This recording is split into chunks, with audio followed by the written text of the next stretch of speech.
As I've discovered for a good portion of my life, the climbing community is absolutely amazing.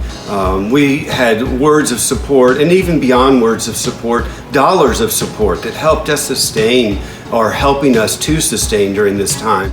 Hi, I'm Stuart Cowels, and I'm here at the Smoky Mountain Adventure Center, the home of Climbmax Climbing, and I am the owner of both Climbmax Climbing and the Smoky Mountain Adventure Center. It's been a quiet few weeks, however we've taken that time really to enhance both locations and really upgrade and resurface and add a lot of new additions to our facilities. I was able to keep a good portion of our workforce on over the course of the last many weeks with enhancements, painting projects, and some back-end web design stuff. Over the last several weeks, we've had an opportunity to, first and foremost, strip and sanitize everything in this facility at both of our two rock climbing locations.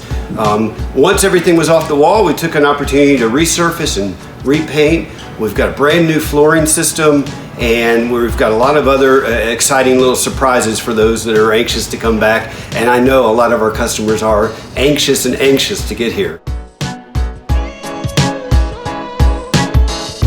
Although we've been quite busy here physically helping enhance both of my facilities, I have just recently moved into a new home up in Weaverville, and that home has some property, and I've been aggressively making a new mountain bike trail on my property. It is going to be the longest short trail in the world, and I'm pretty excited about that.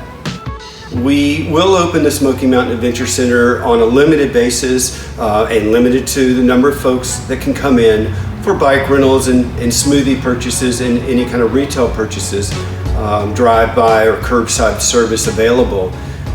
But with regards to reopening, we are poised and ready. We have a lot of new things to show people.